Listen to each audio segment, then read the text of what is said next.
Welcome on in to the Full Court Press. Jason Walker here with Eric Frandsen on 106.9 FM, 1390 AM The Fan. Streaming online at 1069thefan.com and on the 1069 The Fan mobile app. Also streaming on YouTube.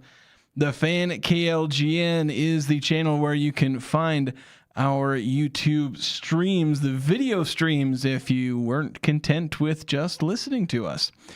Barely got the stream up in time for the show. We were kind of rushing. We've got a lot of clips to play on today's show. We went through a bunch yesterday. We've got a bunch today. Went through a handful of storylines yesterday, but there's even more to discuss today. Kind of leading with McCae Hillstead and or the Pac-12. We've got clips kind of regarding both, as Utah State football is kind of one of the leaders, one of the first, encounters that the Aggies will have in the Pac-12. Not the first, but one of the first. Utah State soccer, I believe, will kick things off with. Yeah, they get going next week. Yeah, because they'll go next week, and so they'll end up facing their conference opponents first. Volleyball. I don't know if they'll get to the Pac-12 opponents before football does. I haven't checked their schedule, but yeah, the football, and of course, thing is, even with soccer and or volleyball being first, like football's the visible one. That's one that a lot more people will be paying attention to, maybe to their own peril, considering the caliber of Utah State soccer and volleyball. But That's just kind of the way things are. But if you want to send in your thoughts on any of our topics, you can send those in to the Young Power Sports of Logan text line, 435-339-0321. I just realized some of the text that got sent in yesterday, one of our texters was accidentally sent to us. We're outside, forgot the meat. I read that one over the air. Oops. And was like, what on earth does that mean?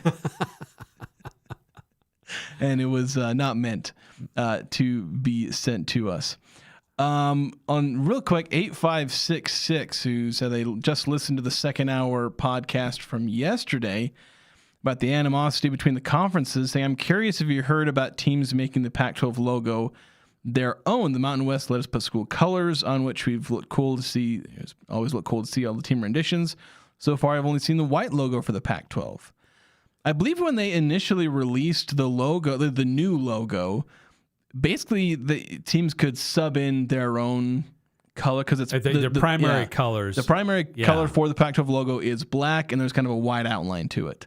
And all the different teams can sub in one of their primary colors. For Utah State, it looks pretty darn similar, that dark blue to the black. It's subtle. You can tell if you look for it. It's a little more pronounced when it's like Colorado State green or Fresno State, San Diego State red.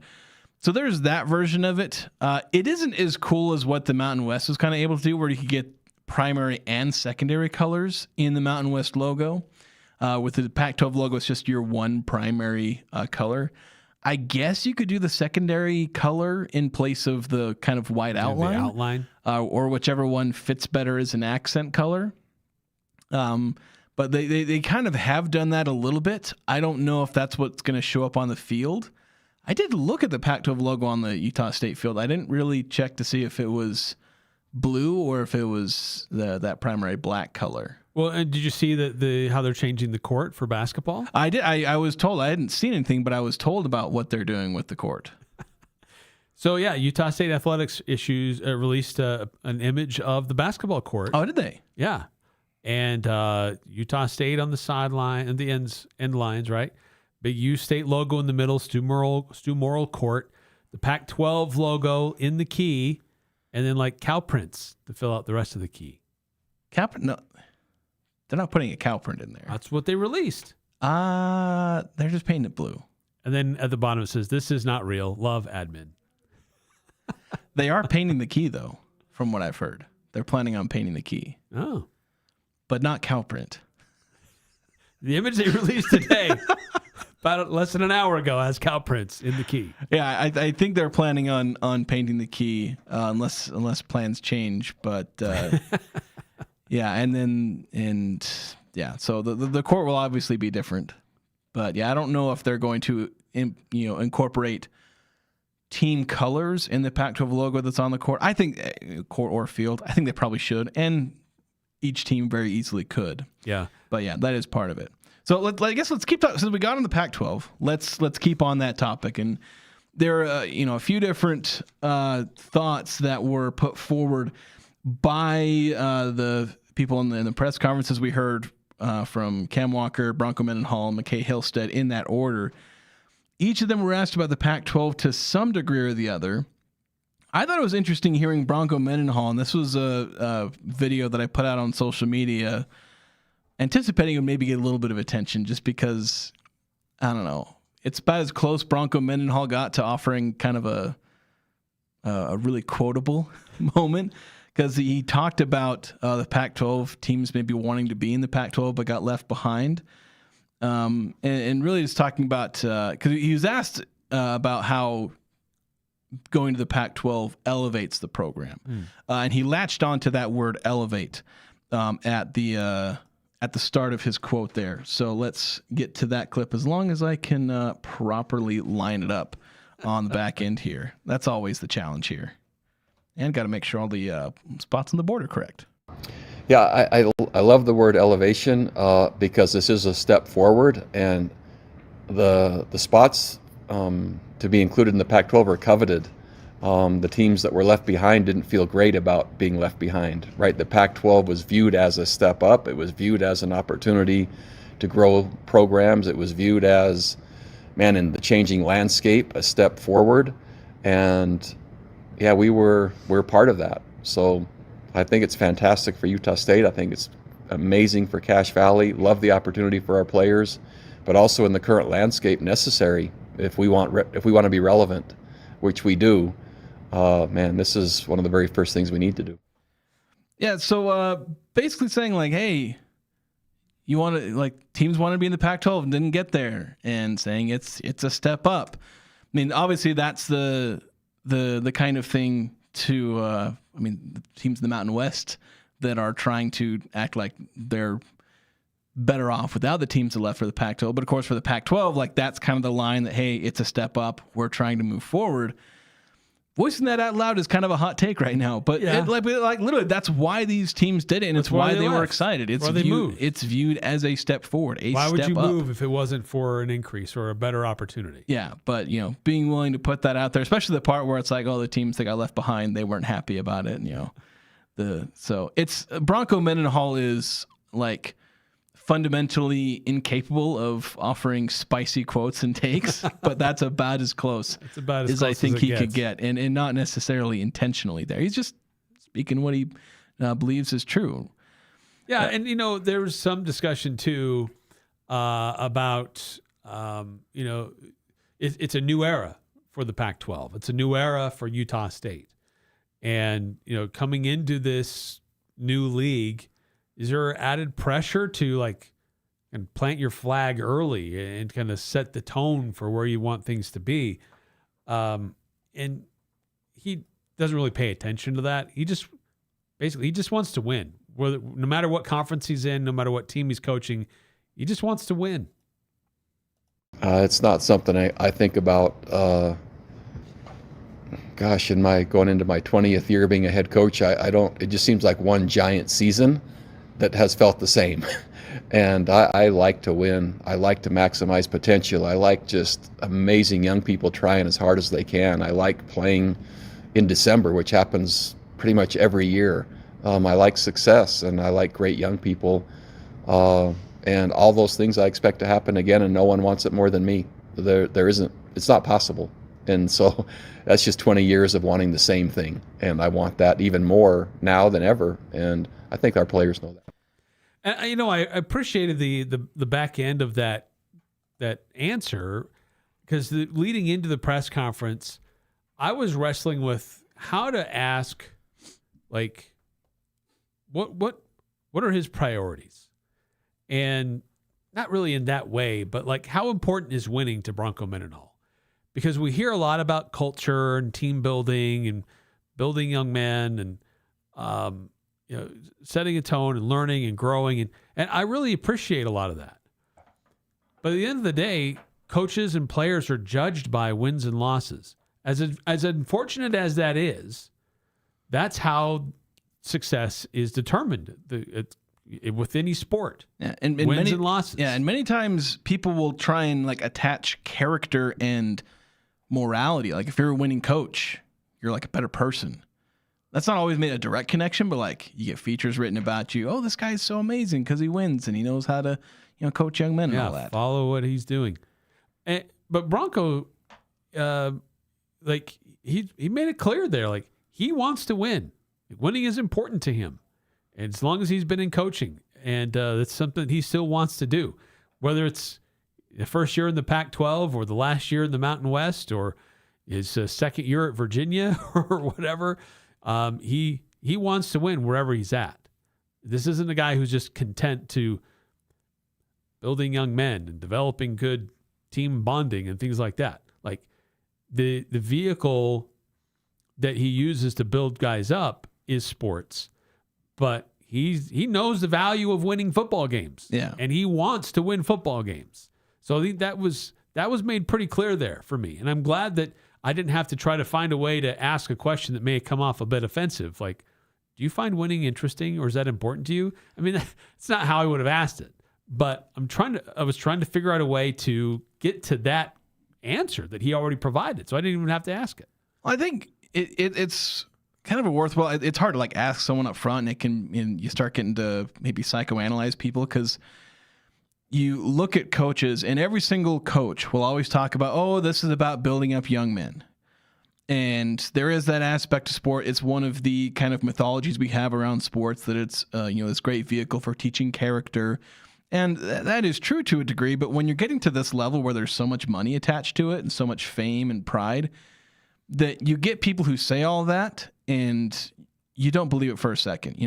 Guys like Nick Saban, Urban Meyer, they're like, oh, it's about building up these young men. And I'm like, that's a hunk of crap, because you would have sold your third string quarterback for a ham sandwich if your starting quarterback needed a meal. Like, you don't care. Like, and I shouldn't say they don't care at all, because like they are humans, and humans do care about each other to some respect. But like, those are people who their priority was winning, and whatever thing they had to do, moral or immoral, to get that win, they were willing to do it. Now, generally, they're not evil people, but like they had lines they were willing to cross. Some are worse offenders than others. But with Bronco Mendenhall, I won't say he's the only coach, but he's one of the few that I'm actually, based on not only what he says, because I take what most coaches say with a grain of salt, because they're, it's PR speak, it's coach speak.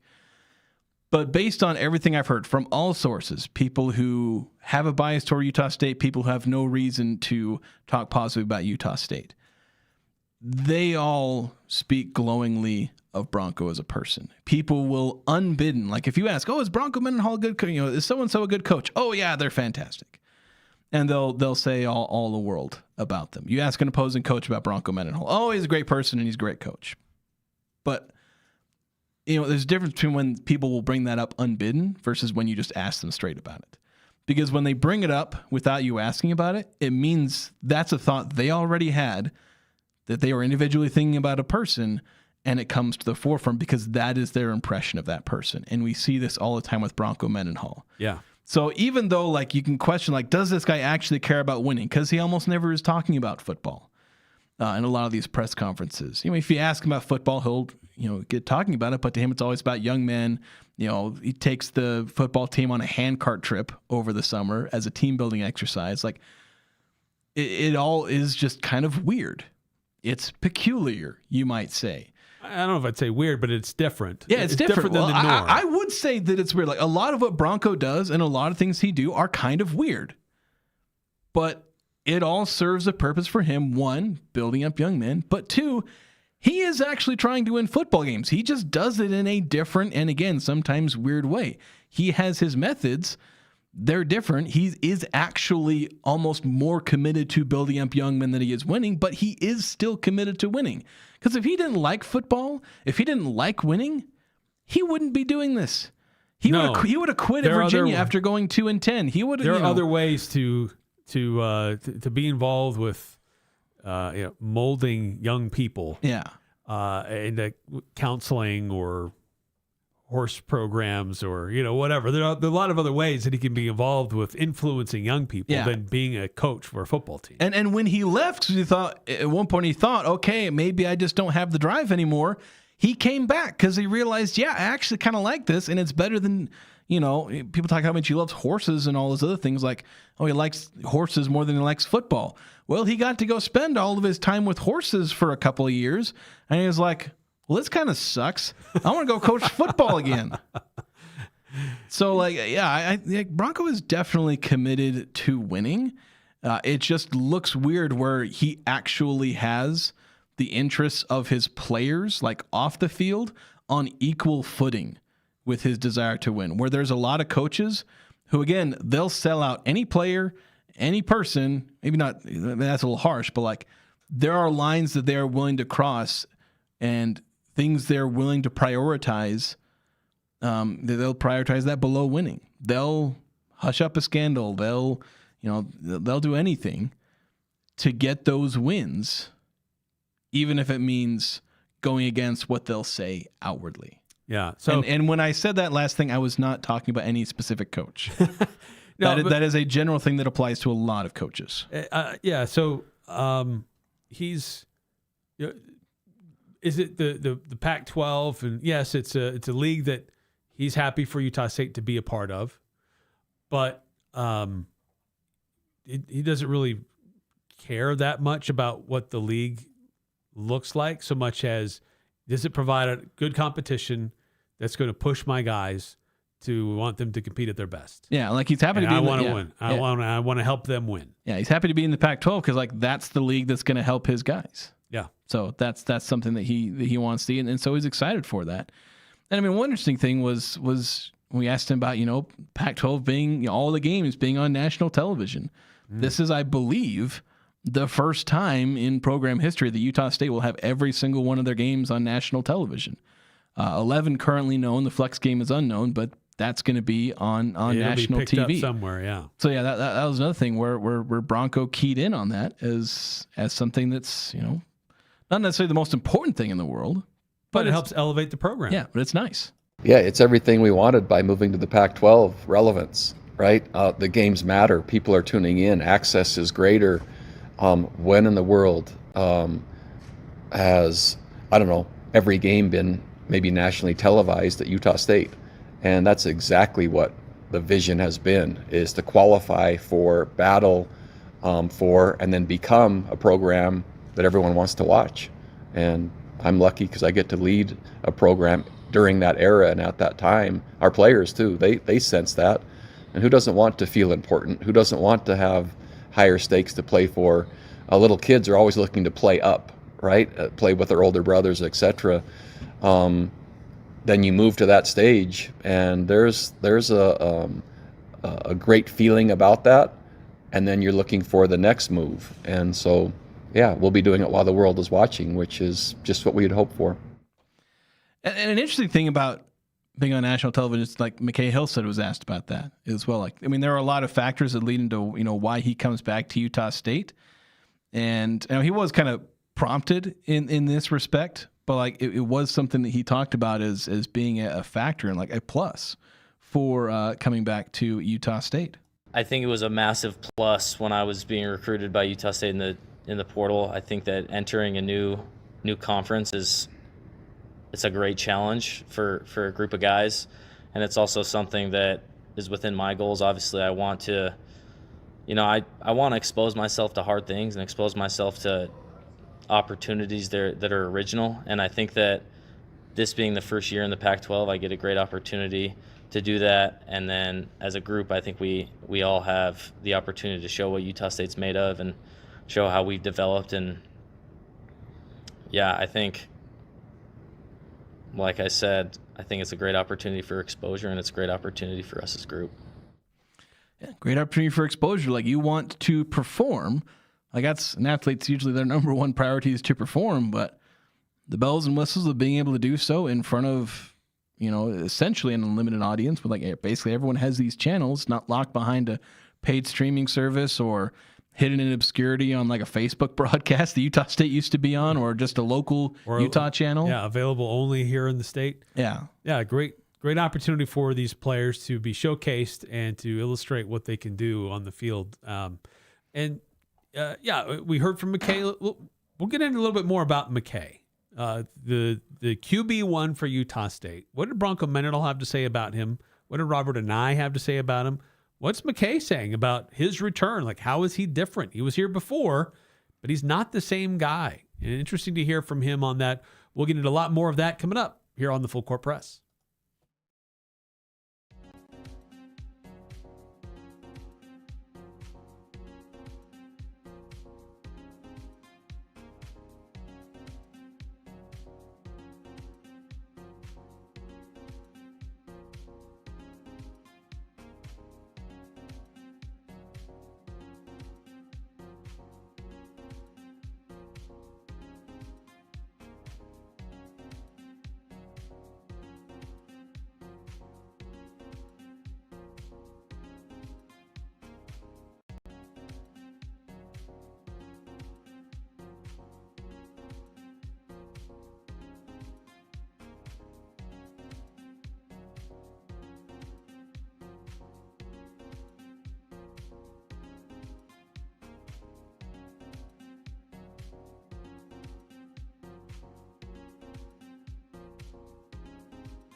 Young Power Sports, 435-755-7111.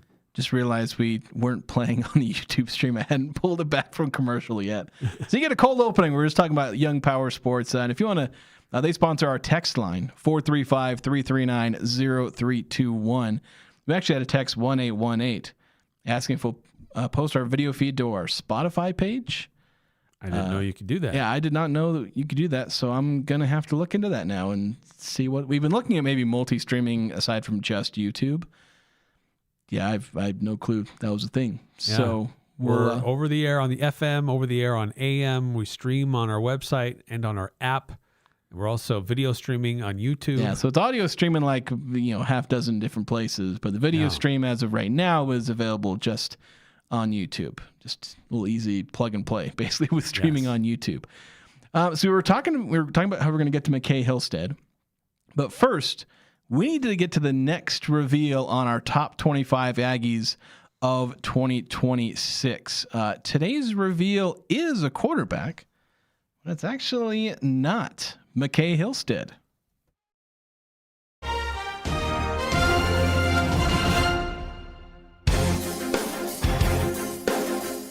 The Top 25 Aggies of 2026, presented by Cache Valley Media Group, rolls on today as we reveal the number 18 Utah State football player for the upcoming season. And that player is quarterback Grady Brosterhouse. The 6'3", 220-pound QB joins Utah State after spending a season at Virginia. Although he was never the team's starter, Brosterhouse made a name for himself with the Cavaliers by leading a formation package unofficially called the Grady Bunch. That unit specialized in short yardage and goal line situations. Brosterhouse scored 4 rushing touchdowns in 2024. Although Utah State has named McCae Hillstead as its starting quarterback, Brosterhouse could play a notable role as a short yardage specialist or even see significant time if circumstances require him to step into the starting role.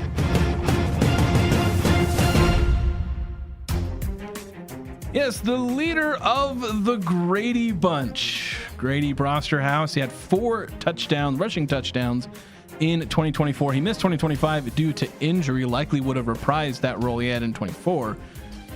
But yeah, he's big. He is a physical runner. I talked to both Eli Wood, who was at Virginia, and got to witness the Grady Bunch firsthand. And then I talked to Robert Anae, who's obviously worked with him through the summer a little bit. But yeah, I know he's not the starting quarterback, but we've seen at Utah State, how long has it been since they managed to make it through an entire season with only one quarterback playing? I think 2019. It's been a long time. I think Jordan Love in 2019 is the last time Utah State has made it 13 games without having a quarterback miss parts of or most of a game or all of a game, multiple games in many cases, right, due to injury. 2021, they kind of made it. Logan Bonner made it 12 and a half games. But yeah, like most seasons, even outside of like 2018, 2019, and kind of 2021 are basically the only times they've made it through with one quarterback. And you go all the way back to like the 2000s and like every single year, maybe 2012 with Chucky Keaton. So odds are that Brosterhouse is going to end up playing minutes, but let's say he doesn't. Short yardage, you got a 5'9" quarterback who weighs $180, and you need a QB sneak for 1 yard. Maybe throw in your Rhino package with this guy. Throw in the Rhino, little tush push. Yeah, that's something that Utah State very well could do. And you'll hear from Robert and I. We're going to play that full interview. We'll play a couple of clips from that interview here in the first hour, but you'll hear the full interview in the second hour where, I asked him, like, you going to use him? And he's like, yeah. Yeah, we use Grady Brosterhouse. Yeah, this is an interesting character, or case, I should say, for our top 25 Aggies. Just when the ballots came in, we had 2 members of our group who thought very highly of Grady Brosterhouse and placed him very high on their lists. Yeah, I was admittedly not one of them, but... And 3 of us did not put him on our list at all. So it's like some think very highly of his potential, while others opted to highlight other players instead. But you're right that Utah State has a history of needing a good backup quarterback. And I think there are going to be packages where even if McCae Hillstead is healthy, there very well could be packages where Grady Brosterhouse comes in and he is utilized to his fullest advantage, to his fullest skill set. So there likely are situations where we see him on the field and he helps score a touchdown or get a short yardage play or just throw off a defense where they have to spend more time evaluating tape because he came out for a play or two. And so you have to force other teams to spend extra time just in case we see him on the field again. So a backup quarterback in the top 25, It's not unheard of. We've seen it before. It's been fairly typical. But this is a guy who's likely to be QB2.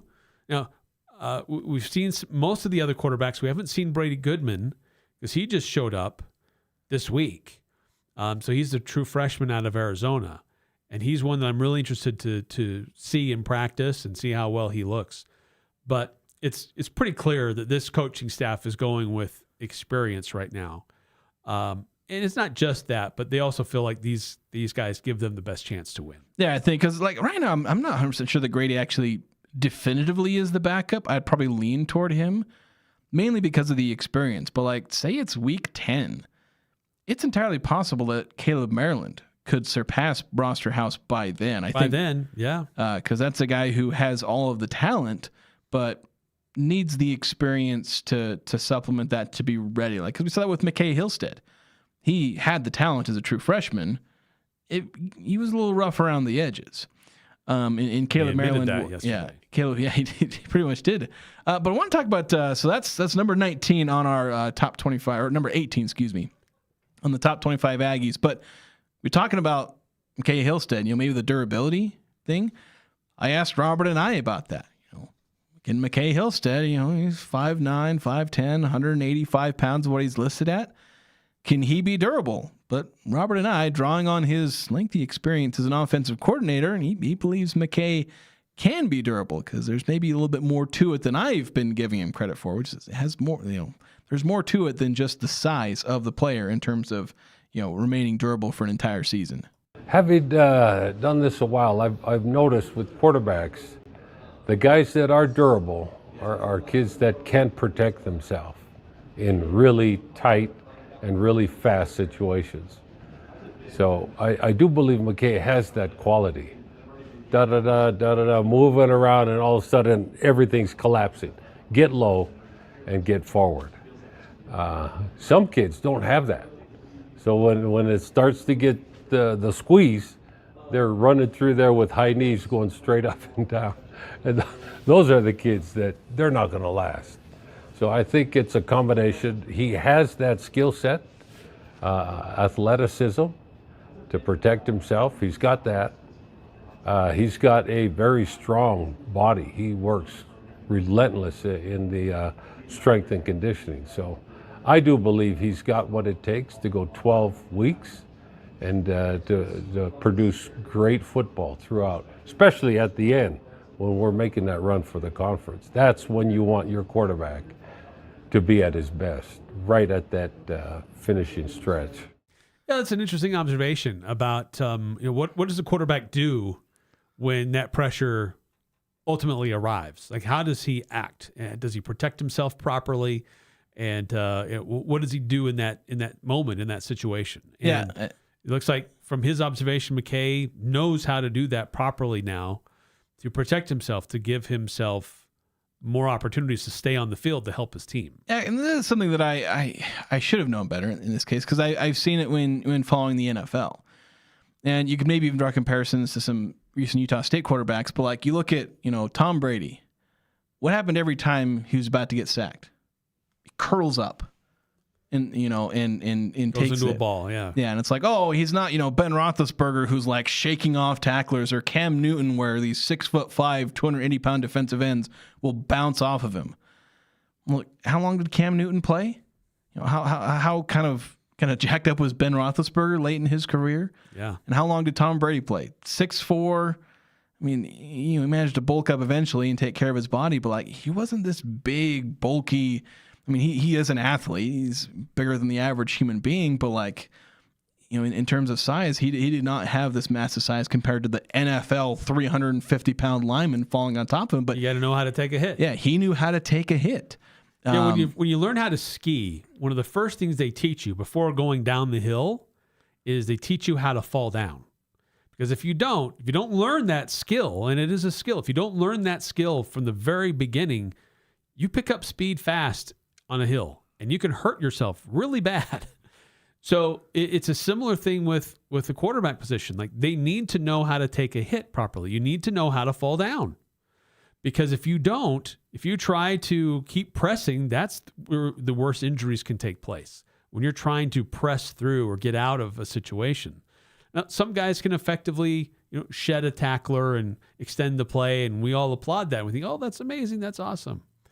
Until they can't get on the field anymore. And they're like, oh, he's so injury prone. Yeah, it's like, and you need to find the right mix, because there are times where it's like, hey, lower your head and lower your shoulder and get that yard when you need it. But, figure out when that right time is. Because, because a lot of these humans, like, they can. Like, again, I mentioned Ben Roethlisberger. He still managed to play for a long time, but he managed to find that better balance between, okay, when do I make the spectacular play and shed a tackle versus, okay, when do I just take the hit and take the loss and let's just get to the next play. Yeah. So it's finding that balance, and it becomes a lot more important because when you're 6'7" like Ben Roethlisberger was, well, he could physically take that hit.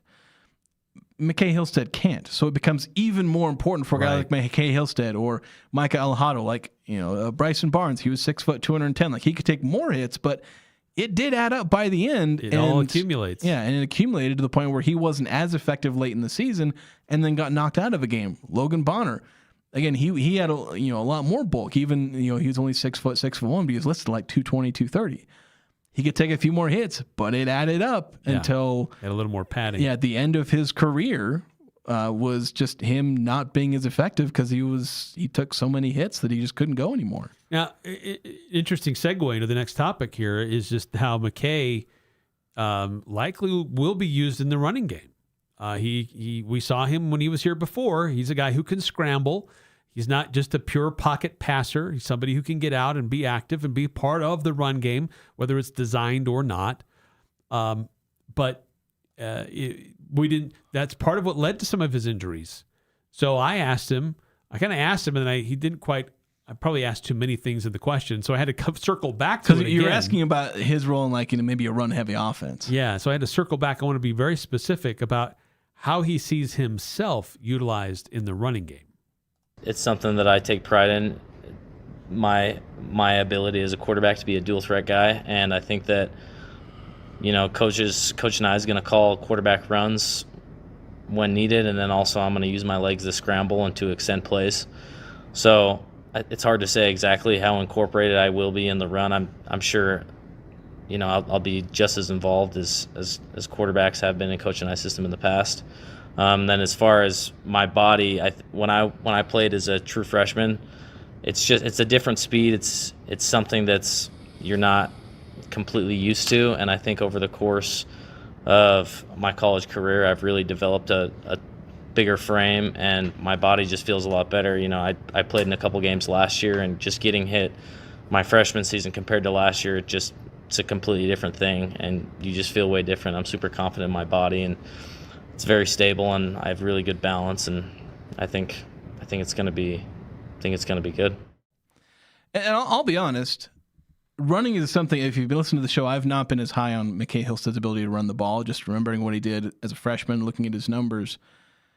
The coaches and obviously Hillstead are a lot higher. You'll hear from Robert and I when we play his full interview at the top of the second hour, talking about how fast McCae Hillstead is, and that's something that I'd either forgotten or not remember to look up. Is that he is fast. So that's something I hadn't given him credit for. Now, is he going to be, Bryson Barnes level of involved in the run game? I doubt it. But could we see like Jordan Love level involved in the run game?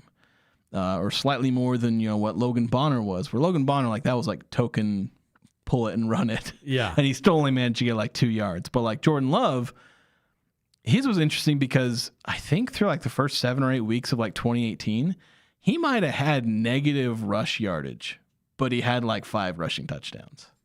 So it's that you don't think he's going to run it, but then he actually is, and he's running for key yardage, and maybe not bulk yardage, maybe he's not rushing for 300-400 yards, but he's getting those important 4 yards when he pulls it, or that touchdown in a goal line scenario. Yeah, yeah. When you're lined up in a Rhino package and you think that Javen Jacobs is going to get it, or Colin Romanowski is going to run it up the gut, and all of a sudden McCae Hillstead is 5'9", he runs around the edge and there's nobody there. Yeah. We do need to take a break. When we come back, we got a few more clips talking a little bit about McCae Hillstead, his ability to process, read the defense, and some other things. How much better he's gotten since his true freshman season where things were a bit up and down. So that's coming up next here on the Full Court Press.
Welcome back to the Full Court Press here on 106.9 FM, 1390 AM. The Fan, streaming online at 1069thefan.com, the 1069 The Fan mobile app, and streaming online on YouTube, The Fan at KLGN. And apparently we can do it on Spotify, but I'm just not smart enough. I shouldn't say we. I'm the Learning new things all the time. Yeah. We got to figure things out. Yes. 9315 on the Young Power Sports of Logan text line asking a very important question here, Eric. Are we going to the Cash Fair and Rodeo this week to do a live show? Could have Ajay on the bowl, and you guys could talk some of the big athletes that are going to be contestants at the rodeo. I'll let Eric organize that. If you're letting me organize it, then it's not going to go anywhere. I don't know anything about rodeos. I can't interview rodeo athletes. Like, so you got on the animal there, and did you stay held on tight. Did you throw the rope over the animal with 4 legs?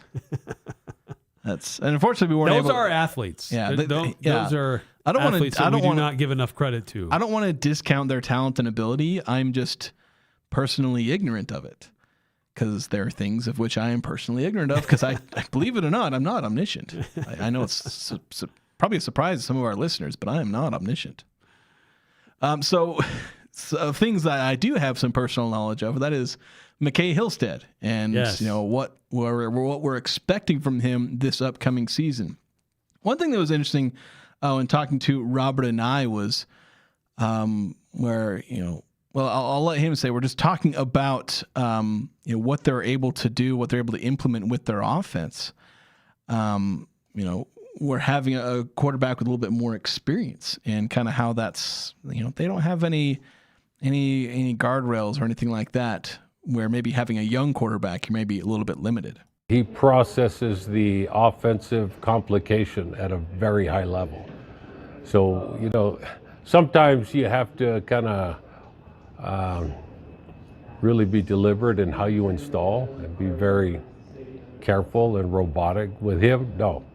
We've taken off all the guardrails and shifts, motions, multiple personnel groups, trick plays, the whole thing. The kid's been great to work with. So, yeah, I'm very excited at an offense that really, I've never been a part of this exact type of offensive brand that we're gonna unleash here. Yeah, so having a guy who, one is, he's got a nice head on his shoulders as far as being able to read the defense, but then just having that experience as well. And I think that's, you're not going to be hamstrung where, like, sometimes you have the young, talented quarterback, which this might have applied to Hillstead when he was a true freshman, where it's like, does he know the whole playbook? Do we have to limit things, simplify the offense? Because, yeah, he's talented, but, like, it just takes time for people to figure these things out. Yeah. It's one of those things where we talk about why true freshmen may not be ready. It's not because they're not talented. It's not because they're not smart, but humans take time to learn things. That's one of the features of our species, is needing time to learn things. And if you don't need time to learn things, that means you're really incredible. Yeah, and not everybody is really incredible. How's the processor working? Yeah, to assimilate all that information, and how much time do you have to assimilate that too? But I thought it was interesting just keeping on this discussion about McCae Hillstead. He's when we're looking at it from the outside, yes, we have some questions and concerns with him, but we see that there's an emphasis on a good offensive front. This Rhino position, we've got a really talented running back that could be at play.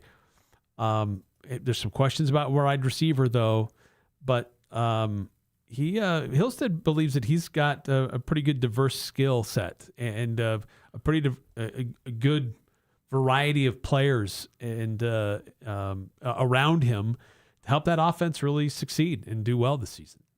I think that just as a group, we're diverse in our ability. I think that we have a very, very talented running back room and our O-line and our receivers. I think that we're going to present a lot of different looks for defenses that it's going to make it really hard to defend, whether that be in the run game or the pass game. And, like you said, I think a strong run game influences the ability to pass the ball effectively. And I think that we're going to establish that, and we're going to do a really good job, with the support, obviously, of great O-linemen and great running backs. And then off of that, we're going to have a lethal pass game. So, and a lethal pass game. That's something where, and I went into more with that with Robert and I, and even asked a couple of other players as well, just lethal pass game, which most people are not anticipating that from McCae Hillstead outside of Logan, because, again, he was ranked as, the 5th worst quarterback in the country by The Athletic. Mm-hmm. They're not exactly believers in McCae Hillstead. And mind you, saying that it's going to be lethal, that may be on the optimistic side. We've seen that level of optimism not pan out with Utah State and heck other teams. But, I again, as we were kind of talking about yesterday, there's justification for the optimism. Is it the optimism of them winning the Pac-12? Again, maybe let's keep more realistic. But we've seen stranger things, admittedly. Yeah. But there's justification for this because we can see the talent that's there. It's just about have they put in the work? Are the coaches, are they putting the players in the best possible situation? And is everything coming together like a well-oiled machine?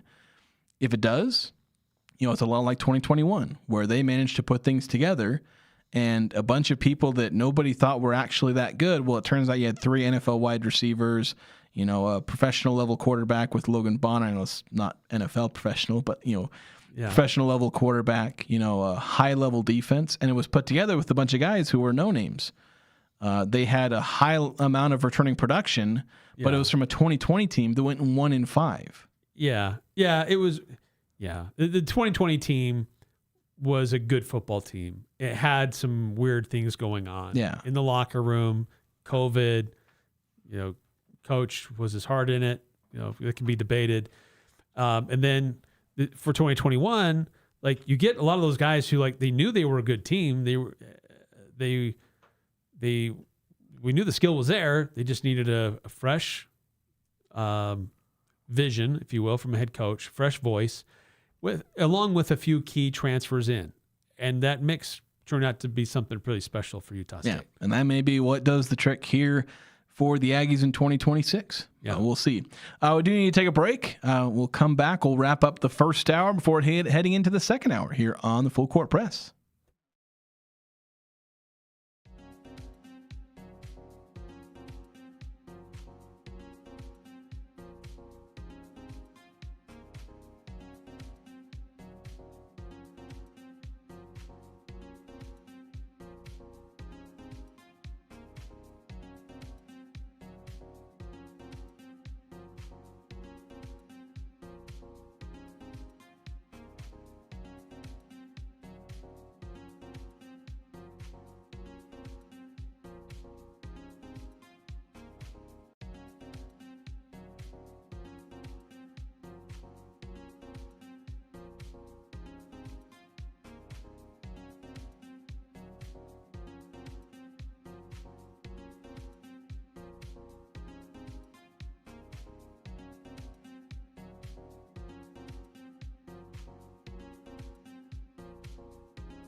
Head on over to Napa Auto Parts if you need the OE filter for your diesel. They got Mopar and AC Delco filters.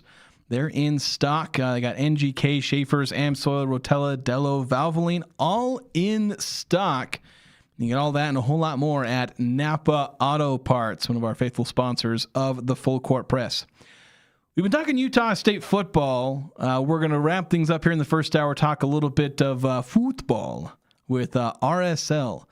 As one of their players, one of their up-and-coming youngsters is likely to be sold in the coming days. Heck, the news might get officially, might have been officially announced, given the timing of all this, and that's always how it happens. We report something, then new news breaks during our show, and we're not paying attention. But so Real Salt Lake winger Xavier Gozo, he's been excellent. He's just 19 years old, but in 16 regular season appearances, he got 6 goals, 5 assists.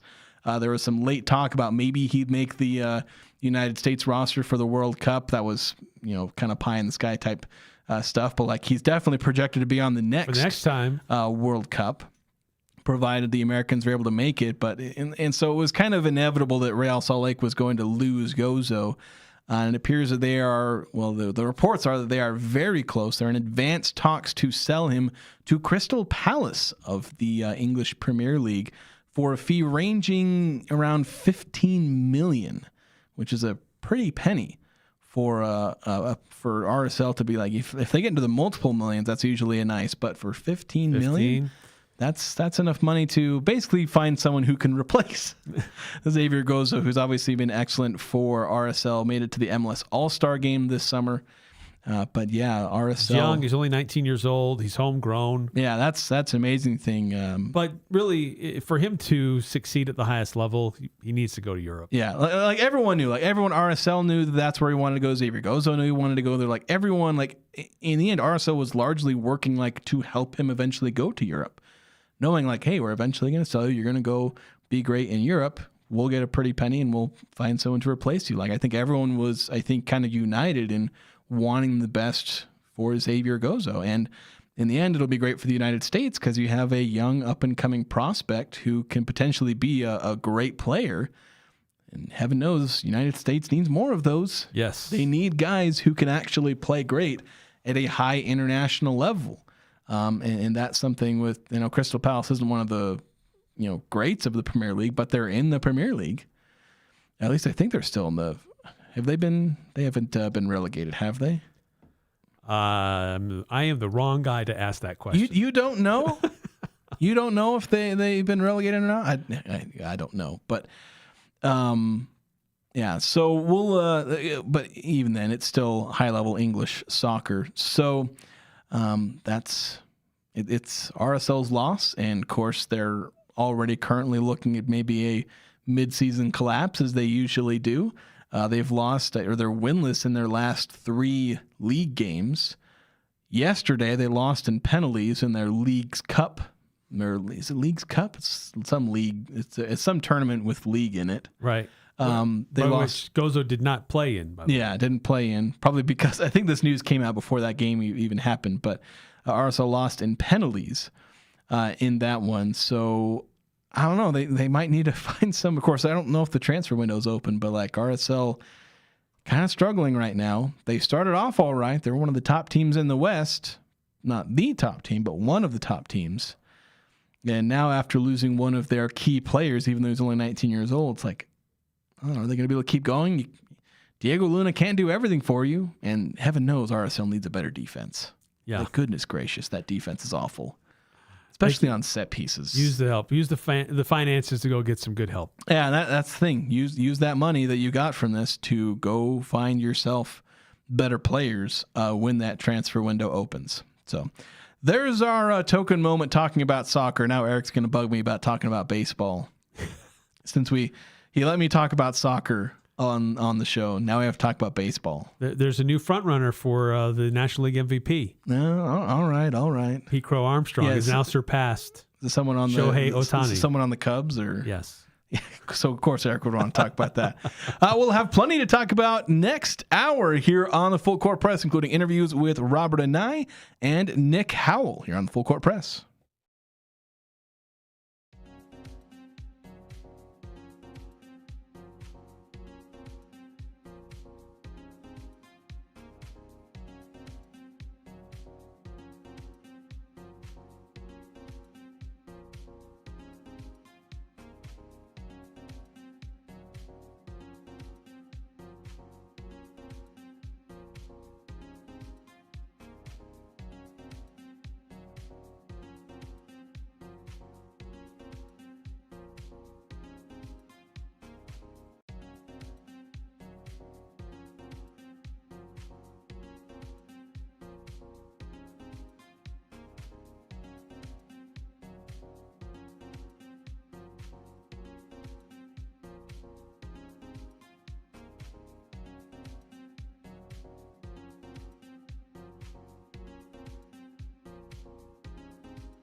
Welcome back in to the Full Court Press. Jason Walker here with Eric Frandsen on 106.9 FM, 1390 AM The Fan.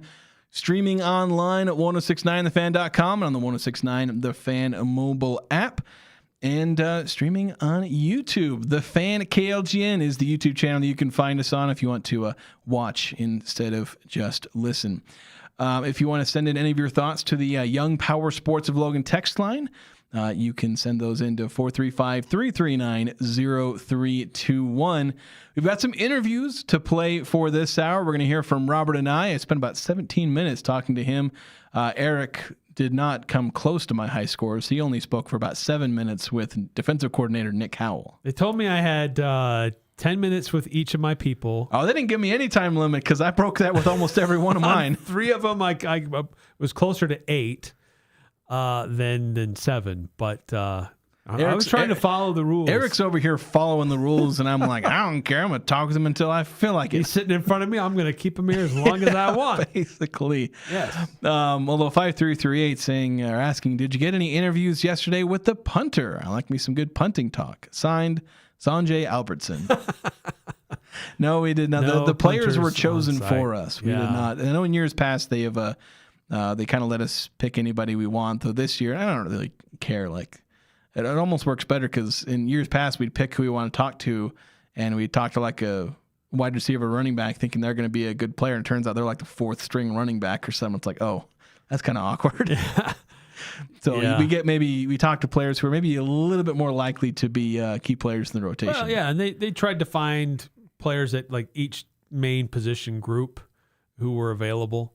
And then between the two of us, we kind of split up and took the different people that we were assigned and went from there. Yeah.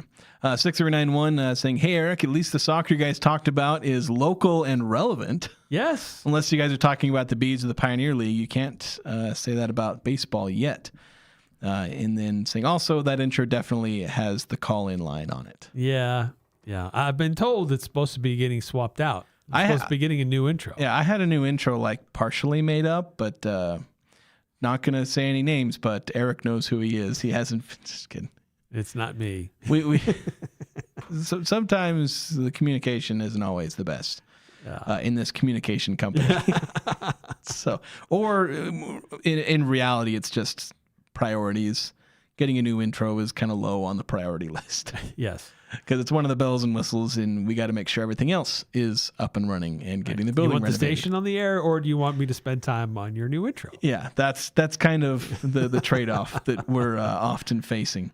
But let's get into the interview that I was able to have with Robert Anae. Again, rule breaker over here, spending a lot of time talking a bunch of different things about the offense, kind of leading off with the offensive line, just discussing the emphasis there, but again, getting into a bunch of different topics with the Utah State offense here with Robert Anae. We're here with Utah State offensive coordinator Robert Anae. Just looking at this season, let's see. The offensive line, let's maybe start with that, because that's kind of one of the biggest areas of focus for improvement. Right. One year to the next, obviously you came in, didn't see last year's, or obviously maybe looked film-wise, but just how much focus, kind of intensity of effort was put into not just coaching the guys you have returning, but into getting transfers, and not just getting transfers, but the right transfers. Like, how much of that took up kind of the off-season thinking and effort as far as recruiting? Well, I think 3 positions that are the toughest to coach in football. Obviously, the quarterback.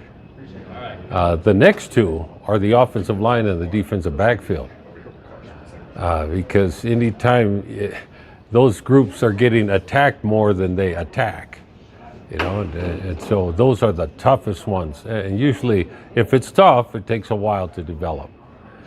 And then, you want returning starters. Everybody wants that.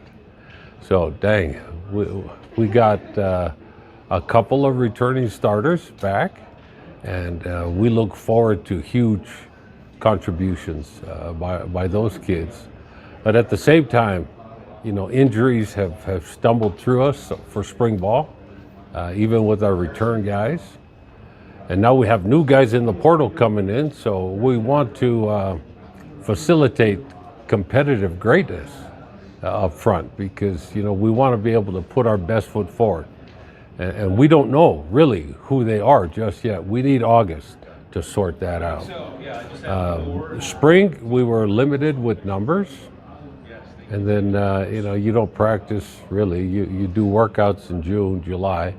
And now August, we get to practice again. So it's going to be a huge priority for us to develop our offensive front. Coach talked about where he feels like the O-line is deeper than it was last year. And obviously, you don't have the perspective of last year's O-line, but like when you look at this year's, do you feel like that it is, a deep group where you can go 7, 8, maybe even 9 guys deep as far as guys that could play if healthy? Yeah, it shows. From spring, we are transformed with numbers, with health. And the guys have really put the work done, so they look different. They, muscles and they look in way better shape. And I'm just talking about the look part. We'll start this week practicing, and we'll see where they are with practice. But it's been a deliberate effort to develop our offensive front. Who are the guys that you've added, like that weren't available in the spring?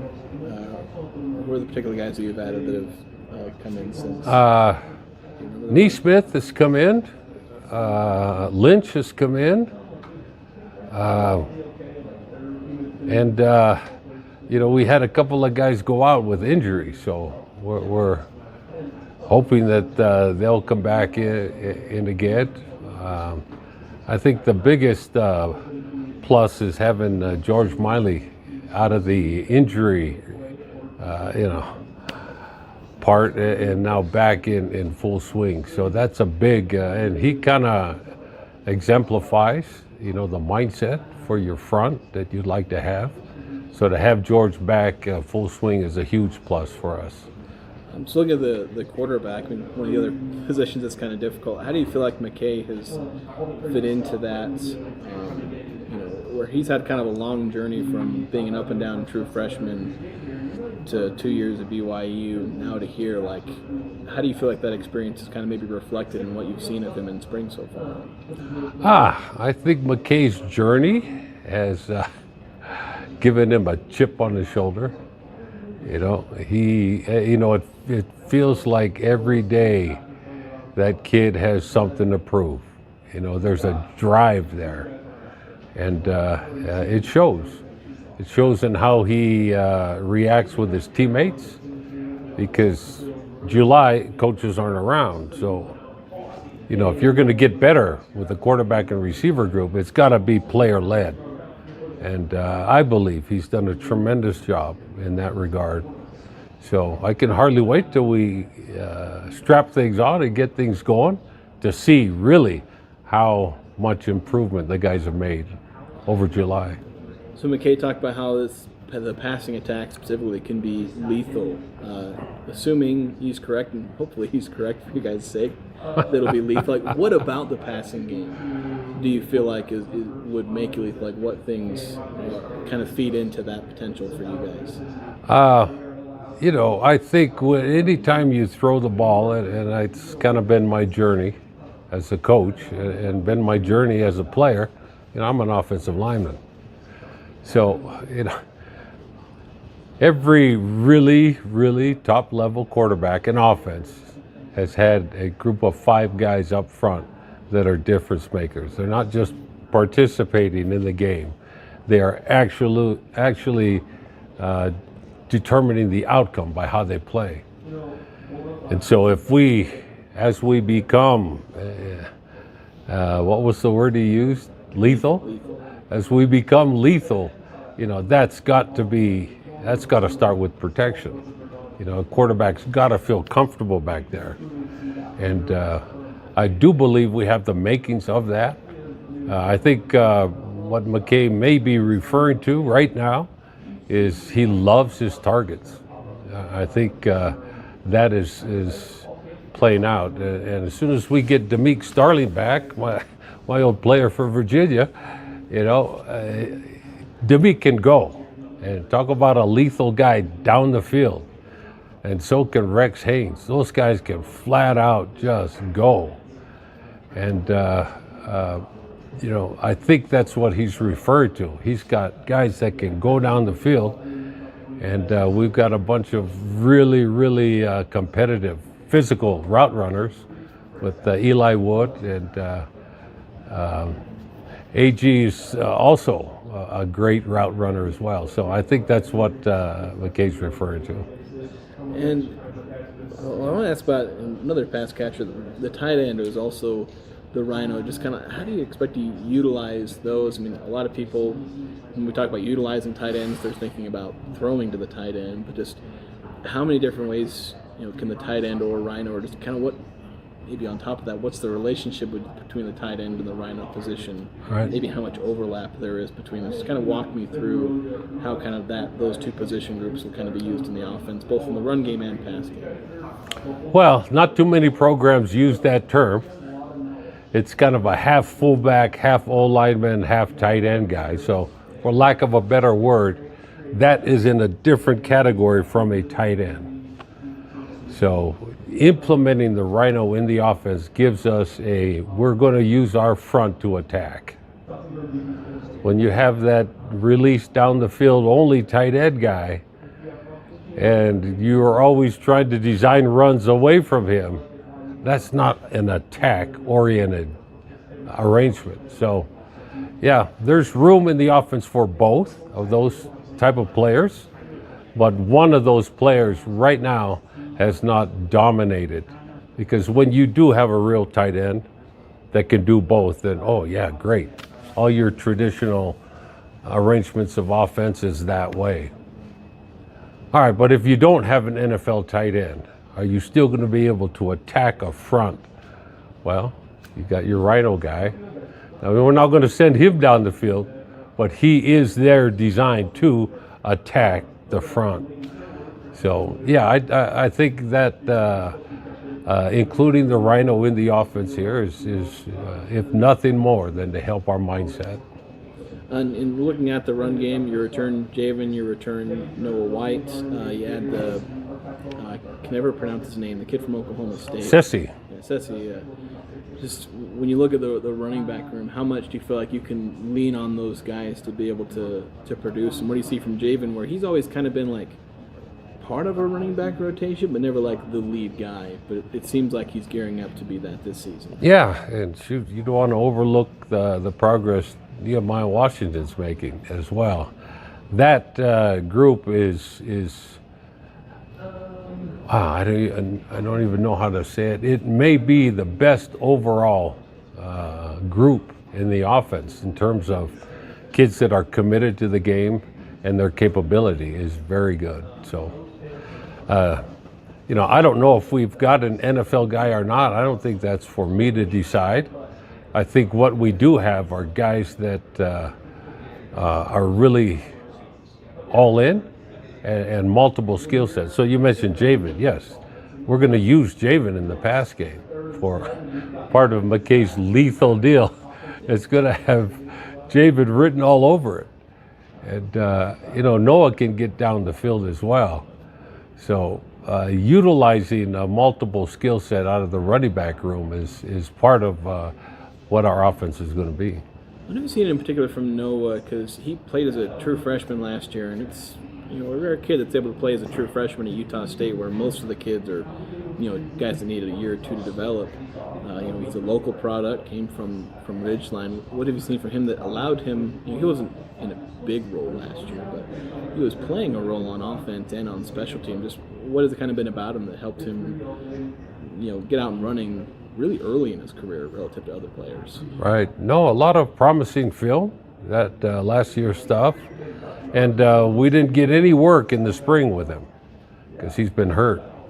So we started, throwing him in the workouts in June. So July's been another opportunity to get your body right and get ready for August. So August is going to be a big development for him. Can his body get back into the hitting mode? And can he develop himself into being a durable player? I want to ask about Grady Brosterhouse, I know when he was a backup at Virginia when he was healthy a couple years ago, they threw him in a few times for short yardage situations. We've seen Utah State do that a few years ago where they take they had Levi Williams, like a 6'5", quarterback. They threw him in short yardage. Have you thought about using Grady kind of in that way where McCae's your starter and he's in there for ideally most or all of your possessions, but when you got a 6'3", 220-pound quarterback, have you thought about having packages where you need 1 yard and you put him in there? Yeah, we've already started down that road because I do believe Grady brings an element in a quarterback offense that, McCae's not going to be that I'm going to drag the pile here. I've had quarterbacks that could do that. So, yeah, if we got to shuttle in Grady to get real heavy lifting done, we'll definitely look down that road. You got to bring back the nickname they had for that at Virginia, the Grady Bunch. That's what when I was reading about it, that's what they called it when he did that at Virginia. It's the Grady Bunch. Fun little nickname there. All right. So looking at McCae Hillstead, obviously he's a kid who came out, had a ton of talent. What do you feel like his biggest strengths are, and what are his biggest areas where he's still growing as a player? Dang, if there's a gap that opens and he takes off, he can go. He can really flat out fly. So of all the quarterbacks, I don't know if any one of them have clocked 100 in high school as fast as McCae. I think McCae's 10.6. So that's very fast. So he has that ability to just flat out run. He's very accurate, and he processes the offensive complication at a very high level. So, sometimes you have to kind of really be deliberate in how you install and be very careful and robotic. With him, no. We've taken off all the guardrails and shifts, motions, multiple personnel groups, trick plays, the whole thing. The kid's been great to work with. So, yeah, I'm very excited at an offense that really I've never been a part of this exact type of offensive brand that we're gonna unleash here. The lethal thing. Yeah. One thing, kind of one reality is McCae. He's 5'9", 5'10". I forget what he's listed at weight-wise, 180, 190. Do you worry about durability? Because there's some guys, when they're 6 foot, 220 pounds, they can take maybe more of a beating. When you're a bit smaller, do you worry about the durability of a quarterback where he can take 1 or 2 hits, but can he take, more than that before just kind of the wear and tear maybe start slowing him down? Well, having done this a while, I've noticed with quarterbacks, the guys that are durable are kids that can protect themselves in really tight and really fast situations. So I do believe McCae has that quality. Da-da-da, moving around, and all of a sudden everything's collapsing. Get low and get forward. Some kids don't have that. So when it starts to get the squeeze, they're running through there with high knees going straight up and down. And those are the kids that they're not going to last. So I think it's a combination. He has that skill set, athleticism to protect himself. He's got that.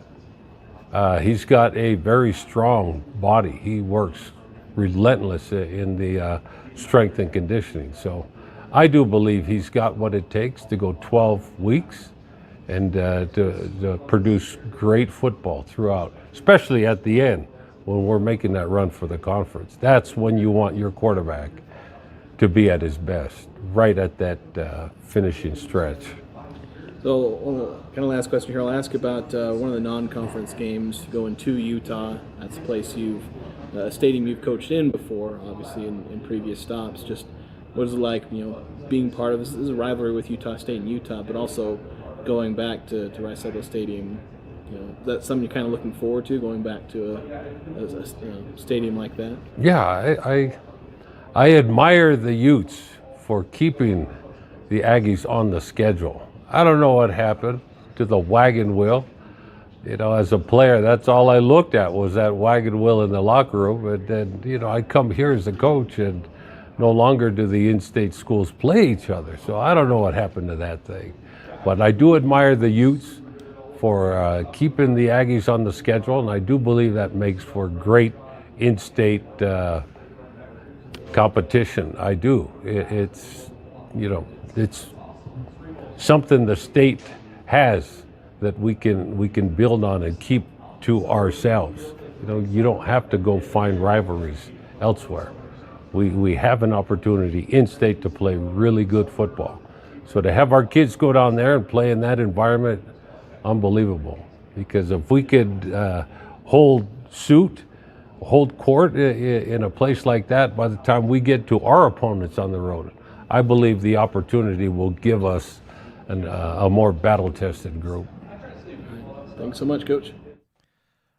All right, so there's a rather lengthy discussion with Utah State offensive coordinator Robert Anae. Yeah, a lot of good stuff in there. I really, one of the areas that I thought was most interesting was the discussion about the running back group, how he felt like that was the best group that he had with his offensive unit overall.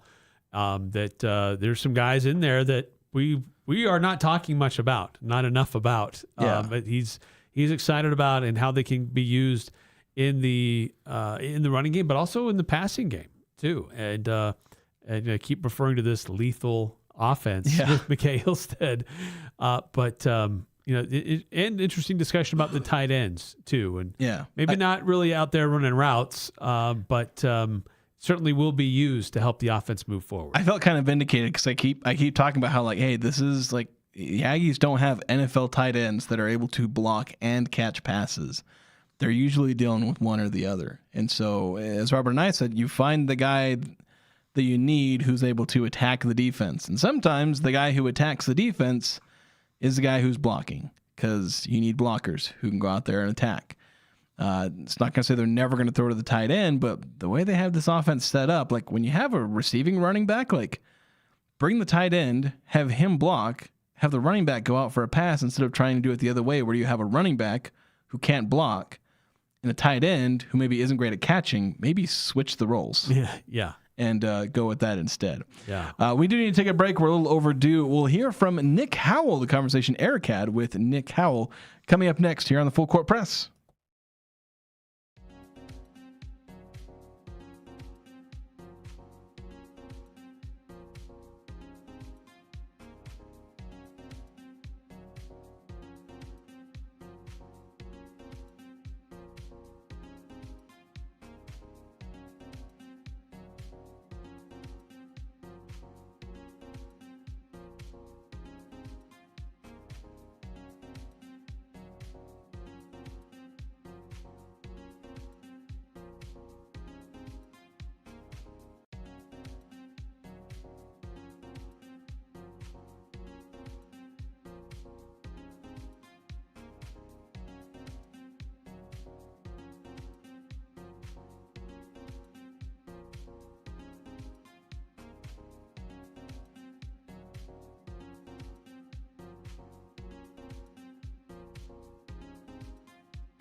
You've heard us talk about Birdie's Golf Lounge. They're at 650 North, 870 West in Logan.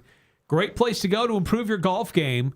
If you've got a golf tournament coming up, stop into Birdie's Golf Lounge first. They've got a swing AI coach system using the Unicore i XO2 launch monitors with 2 additional cameras for superior analysis at Birdie's Golf Lounge, 650 North, 870 West in Logan. So we had a chance to hear from Utah State's offensive coordinator, Robert Anae, he's really excited about the offense he has, likes the piece. They're working on the offensive line, but he really likes the pieces they've got at running back. Bronco Mendenhall called that one of the best positions they have in general as far as depth. Robert and I really excited by the wide receivers. Bronco Mendenhall was like, yeah, we're a little thin there in terms of experience. And Robert and I was like, yeah, I can't wait for these guys to come back. They're amazing. Right. So a lot of potentially great things coming from what they're hoping will be a lethal offense, the word that got thrown around. Started by McCae Hillstead, then I got Robert and I to pick up on it as well, yes. Echoing his quarterback's thoughts. But let's hear from the defensive coordinator. Eric, you had a chance to talk with him and discuss the Aggies defense for this upcoming season. Utah State defensive coordinator Nick Howell, thanks for your time today. You're welcome. It's go time. Let's do it. It's exciting. So let's just start off with, how do you feel like the defense is evolving this year compared to where it was last year? I feel better. Obviously a year advanced, pretty simple. That we're a year advanced. We know our people better. We know we can do more than we did. We weren't figuring things out as much, and so the identity's clear. We should be able to go faster, for sure. How much of a challenge is it to establish your defensive identity when there's so much roster turnover from year to year? I would honestly say, the hardest part is just with the transfer guys, maybe translating things they've already done, but getting them to understand our terminology. I would say the thing we do really well is probably with Coach Cook, our strength coach, and Coach Mendenhall, just with the culture. They are really, really good at that. We've probably got to be as good or better than anybody about how we onboard. And so, guys get assimilated quick to the culture, and we try to teach them as fast as we can. But it's gone well. Yeah. The schedule is unique this year, and it's interesting in that you've got an opportunity to face two former Pac-12 schools in your inaugural year of the Pac-12. Yeah. And one of those is certainly going to play at Utah. You're familiar with playing in that venue. Just what does that opportunity present to you and your team to go play at Utah? Just fun, great environment, good players, good coaches. So yeah, we're looking forward to it. Those opportunities don't come often, so it'll be a good time. Yeah. Based on the players coming back and some of the positions that you addressed in the transfer portal in the offseason, it looks like there's some real strengths on the defense this year, especially that defensive front. Mm-hmm. How much does that help unlock what you really want to do and accomplish? Oh, I think that's critical. We got a couple edge players. It just, it solidifies, what you can do more. Those guys have been kind of hybrid players for us, rushing, dropping. It's just a lot cleaner. So I think we should get better pass rush. We should play a little bit better in space. And yeah, we're excited about that. Do you feel like you have more tools specifically that you need? Or? I think just a little more experience and probably guys that fit our scheme a little bit better. Experience is critical. So knowing how to play, the outside linebacker position for us is a position where we ask guys to do a lot of different stuff. And we had inexperienced players last year. Not that they weren't good players. They were talented. But getting them caught up to what we want to do was a challenge. Mm-hmm. What do you feel like some of the biggest gains that have been made in the off season? I think that just watching our guys, repetition of our scheme. I've seen our guys with Coach Cook get bigger, stronger, faster. I think the team chemistry is really, really good. We got a unified guys, so yeah, I think that's it. Looking at, again, talking about your defense and how it's evolving, opposing offenses, what are they going to dislike the most when they study film about you guys? I mean, we try to be multiple, I would say that our multiplicity has been a strength of ours. So just who's doing what, post-snap reads, those different types of things like that. Yeah, it's a good question.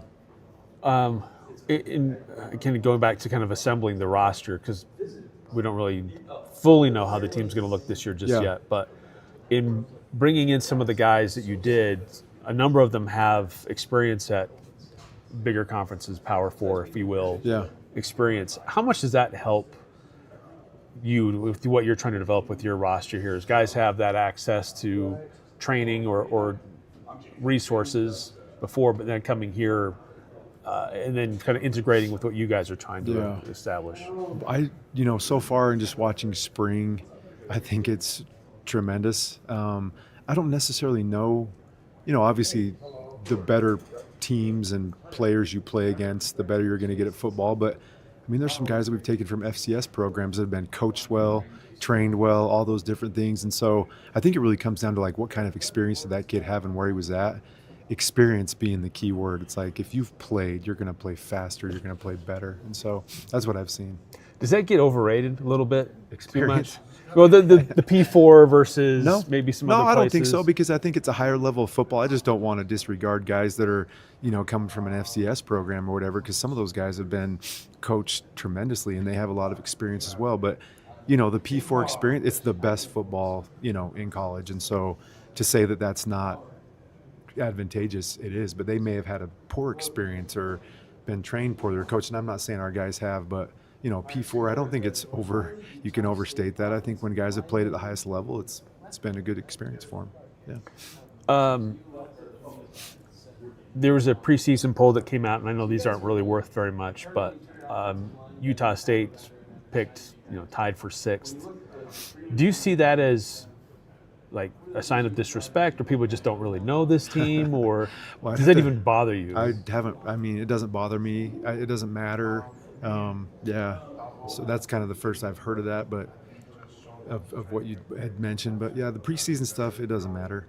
It's stuff that people can read and get excited about or worry about or whatever. But at the end of the day, when we play, that's the real result, and that's what matters. So the last several years, it goes back quite a few years. Utah State can't seem to win more than 6 games. Good enough to be bowl eligible, but like breaking through and really threatening to be even in the conference championship scenario, that's kind of hasn't really been there for a little while. Yeah. What needs to happen this year? What can happen this year for Utah State to kind of break that barrier? I'm just going to go back to last year, which is my only experience at Utah State.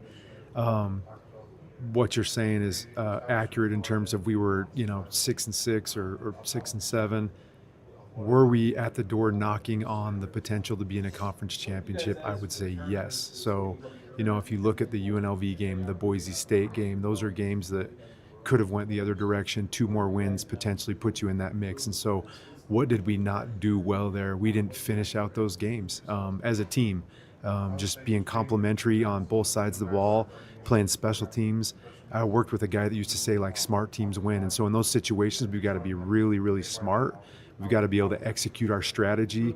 That's something we've been talking about as a staff, is like the overall execution of our strategy as far as how we lay out the game and the decisions that we make and the plays that we make. We've got to do a better job of that. And we could be right there. It'll probably be pretty similar. Yes, Bronco mentioned earlier, there's like 4 or 5 plays that may have totally changed the trajectory. For sure. Where you guys are playing in December. Yeah. Yep. And then there's going to be a Pac-12 patch on the jersey. There's the Pac-12 logo already on the field. Does that mean anything to you? It's great. We're excited about the conference. I think it's exciting, but yeah, the patch in itself or whatever, it doesn't matter what patch it is. It's just really how you play. But we're excited definitely to be in that league with a bunch of other good teams, and it's a new opportunity and fun. Yeah. Well, Coach, thanks for your time and good luck this fall. You betcha. All right. So yeah, defensive coordinator Nick Howell of Utah State. Good conversation, covering a few different things. Of course, defense, a little more certainty, a little more confidence that they will definitely be a strength. Offense trying to project, they're an unknown, trying to project their strength. The defense is like, well, we're going to be good this year. Yeah, we know we're good. They've definitely loaded up and focused on defensive tackles or defensive ends and outside linebackers. They clearly want to be able to have the right guys in place to impose their will on opposing offenses. They want to attack. They don't want to just adapt to whatever the opposing offense is throwing at them. They want to be the ones who are making them adjust. And with the personnel that they have in place, they can do more of that. We started to see that start to take shape a bit in the back half of the season. But this is a roster and a coaching staff that really feel like they're going to be able to affect a lot more on defense earlier in the season than they did last year. Yeah, well, and with Nick Howell's defenses, and certainly talked about schemes where at times it wasn't working for Nick Howell last year, other times or later in the year it was working a little bit better. But when you look at the best Nick Howell defenses. They are defenses that are able to attack. Most defenses, the best ones are the ones that attack and don't react. Yeah. You're not just, people talk about, corners, just being able to shut players down. You can't shut a player down when you don't know what they're doing if you can't read their mind. You've got to be able to attack. You've got to be able to impose your will. And I forget which year it was at Virginia exactly, but it was the best year for Virginia as far as their defense with Nick Howell there. And it was one that was one of the top teams in the country in sacks and tackles for loss.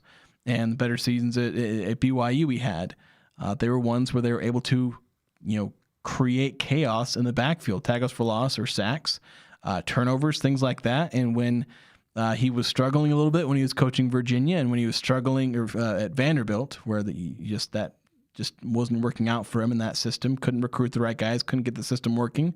And then early in his time at Utah State, it wasn't working because they couldn't create chaos in the backfield. Utah State was a terrible pass rushing team last year. Yeah. And even when they got to the quarterback, they couldn't finish the play. But they're loading up on guys that they feel like are going to be able to actually accomplish all of those things, get to the quarterback, create chaos in the line of scrimmage so they can get tackles for loss or stuff the run. And so they're going to have those kind of players in the front. We won't play the interview today, but I had Bronson Olival, or I think it was him or Harrison Taggart, talk about how the strength of the defense is their front, their front seven, where that's going to be where they can, in like the front seven, that's kind of like the offensive line, where so much starts there. If you have one of those, then everything else just kind of smoothly flows from there. And so that's where Utah State's defense should have a really solid impact, and especially early in the season where they're going to be playing the toughest teams. If you have a great defense, it can keep you in the game. You at least have a chance. Get lucky a couple of times on offense. Maybe the defense gives you some extra points. If they can get a defensive touchdown or maybe put the offense in good scoring position. Because, they're going to need that when they play Washington and Utah, who maybe don't have the most explosive offenses, at least Utah historically. But these are teams that are top 25 teams, and they need to be at their best and give the offense time to maybe catch up. If the offense needs time to catch up, we're kind of making that assumption. Well, when they face Utah, they will face a quarterback that Nick Howell is familiar with, who used to be a guy on the opposite side of him every day in practice when he was at New Mexico. And also the offensive coordinator was the guy that he used to see every week when he was in Logan last year. So there's going to be some familiarity there. But one of the other things too is I think there's some real strength with the linebackers and that defensive front for Utah State. The questions are a little bit in the secondary, but I think that there's some really interesting personnel that are gaining more experience, who were in the system last year, and new key guys coming in to improve that group. And if they can do their job to slow things down, maybe not slow things down, it's not the right term, but to take away some time from the opposing quarterback where they don't see those windows, if they're blanketed well, covered well, gives a little bit more time for that defensive front to get after them. That secondary plays a really big role. If they can buy time for those outside linebackers or those defensive ends, it's going to be a great defensive year for Utah State. Yeah, well, I always love how the defensive backs and the edge rushers can, even though they feel worlds apart in terms of the areas in their operating, the fact that they are so complementary.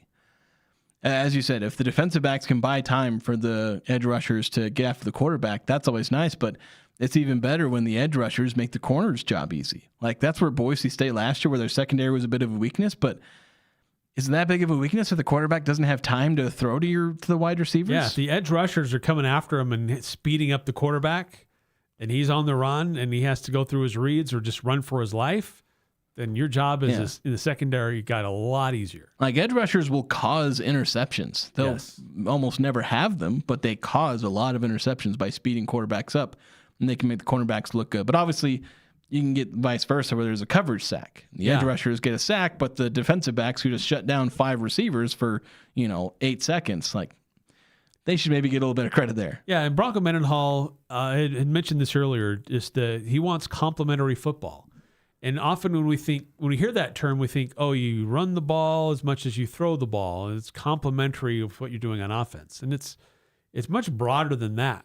It's can your defense get the opponent off the field so that your offense comes back and extends their drives? Yeah, can special teams put the offense in a good position, in good scoring position? Can the special teams put the opposing offense in a bad position that makes life easier for the defense? Yes, it's much broader than just run how many snaps were running plays and how many snaps were passing plays. It's much more than that. And that's when Bronco Mendenhall uses that term. He wants a holistic approach to complementary football for his football team. And then that includes the different elements on defense.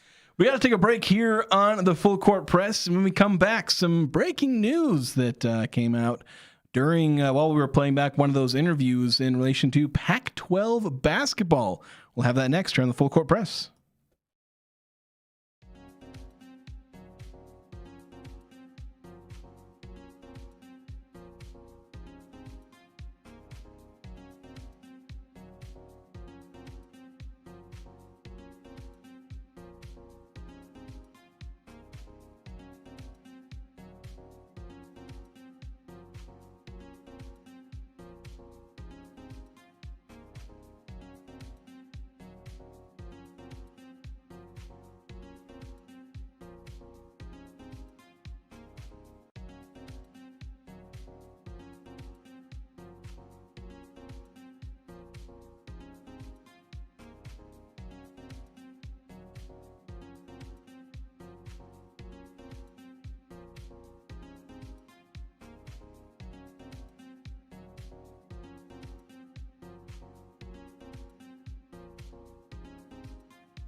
Welcome back to the Full Court Press.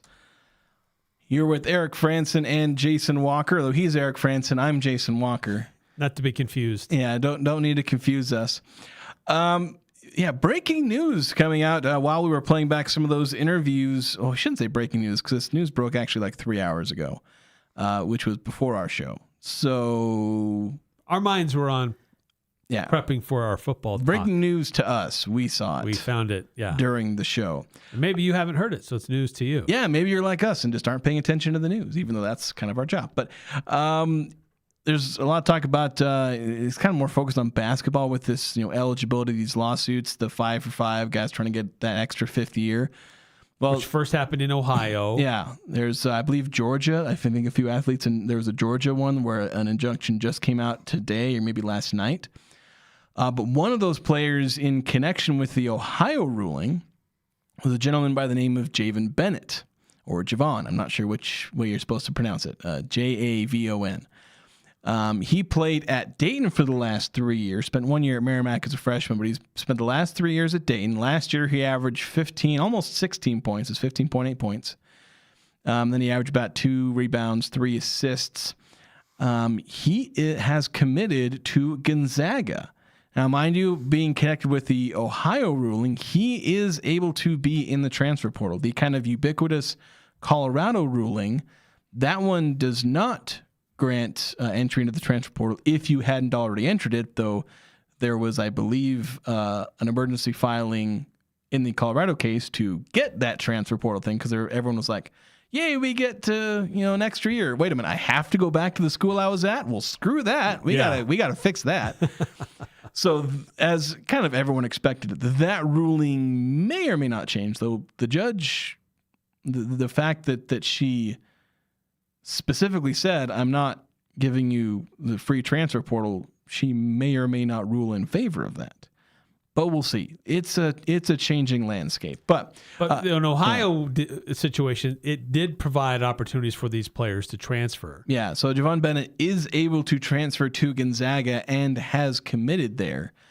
I don't know if I said that already. Yeah. That he committed to Gonzaga. That's the whole reason we're bringing this up, is that Gonzaga, who lost their projected starting point guard, Mario St. Superi, I think. I looked up how to pronounce it and then I forgot. He's left. They did have an international player. Well, Mario was international, but Nathan D'Souza, I believe, he was coming in. Maybe he was going to have to be the starting point guard. May still be. But Javon Bennett coming from Dayton, he's got that Division I experience, averaged nearly 16 points per game last year. So Gonzaga has bolstered their guard rotation, though the question is, like, Donovan Dent was rumored to be coming to Gonzaga. May still be. Gonzaga still has one empty roster spot. They could still add him. And certainly that would be amazing for them if they do, but is Javon Bennett as good as Donovan Dent, who was like this, great passer? He would have caused absolute havoc in the pick and roll with Braden Huff and Masamba Diop in the front court. Are you maybe as scared of seeing Bennett come in, where he's not as much of a playmaker, certainly a scorer, though he shot 39% from the field last year, so may or may not be the super high efficiency scoring guard. His percentages are probably going to go up playing next to guys that are going to create space for him. But Gonzaga, very clearly the number one team in the conference. They're ranked in like the top 10, top 15. The next closest guys in the rankings are guys like teams like Utah State and San Diego State that are in like the 60s. Does this create a bigger gap than was there before, like before St. Superi left? Or does this really move the needle that much more for Gonzaga, where they go from clearly ahead to maybe uncatchable? That's kind of the discussion to have. Yeah, and I don't know if he necessarily is better than St. Superi would have been, but he makes the team better than they are now. Yeah, better than where they were yesterday. Yeah, better than they were yesterday. That's the key. Yeah, and this is a guy who can score. He shares the ball, maybe not high assist rate, but he also has a good amount of steals, 1.5 steals per game. Yeah, and as a freshman, he was averaging 2.9, almost 3 steals per game. So this is a guy who's a good defensive player. Not very big. He's only 5'10", but he's active. Great hands, great anticipation, and it helps give them a lot more experience in their guard line. So is he better than potentially Donovan Dent could have been? No, I wouldn't say that at all. No, but there's still uncertainty whether Donovan Dent could even come to them. Yeah, and there is certainty that they can land Bennett, and he is available in the portal. He can move. They had a roster spot that needed to be filled at that specific position. Now they've got it filled. Yeah, and I think he's a more dynamic player than St. Superi was. Not as dynamic as Donovan Dent, but like the shooting percentages are going to go up. He had a massive scoring load at Dayton. He took he took 471 shots last year. Like just was shooting the ball a ton. And they have another player like that, Skylar Wicks, who actually had a similar scoring load at St. Francis. They have 2 guys who had maybe low shooting percentages. Well, actually 3, because Isaiah Harwell didn't shoot very well. But 2 of the guys they brought in shot incredibly high volume and saw their shooting percentages go down as a result. Those 2 players, it's kind of like what we talked about with AJ Bates. He had poor shooting percentages, but those are going to go up because of the players around him and the system they're playing in. And so I think Bennett will be better than some of his shooting percentages say. I don't know if he's going to be that great of like a passing playmaker, but he's going to be a better passing playmaker than he was at Dayton, considering, again, the guys he's got around him, the athleticism, the incredible front court guys. And his scoring is going to be better because while Gonzaga still might struggle to space because they don't have a lot of great 3-point shooters, again, the spacing is going to be a little bit better for him than it might have been before. Yeah, because a lot of the defensive pressure is going to need to be focused on the paint. Yeah. with the size and talent that Gonzaga has coming back. Yeah. We do need to take a break, our final break of the day. We'll be back and we'll wrap things up talking about things we want to see stay at Utah State. We'll get back to Utah State football. Things we want to see stay, things we maybe want to see go, things that we wouldn't necessarily be sad to say goodbye to. So that's coming up next here on the Full Court Press.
Hey, congratulations to all the Best of Northern Utah winners presented by Alpine Cleaning and Restoration. You can get see all the winners in your own free copy of the Best of Northern Utah magazine, available in a lot of different locations throughout Northern Utah. To find out where you can get your own magazine, just visit the website, bestofnorthernutah.com. Pick up your own copy. Great guide to have when you're just trying to figure out who's the best at whatever different services you're in need of. So go check it out. Great places like the Grout Medic of Cache Valley or Bear Lake Window Cleaning, Twisted Sugar, Discount Tire and Automotive, just to name a few of the gold and silver winners. So speaking of gold, silver, or gold things we want to stay, other things we don't want to stay, the things that must stay are the things that must go. I need to come up with a better introduction for that.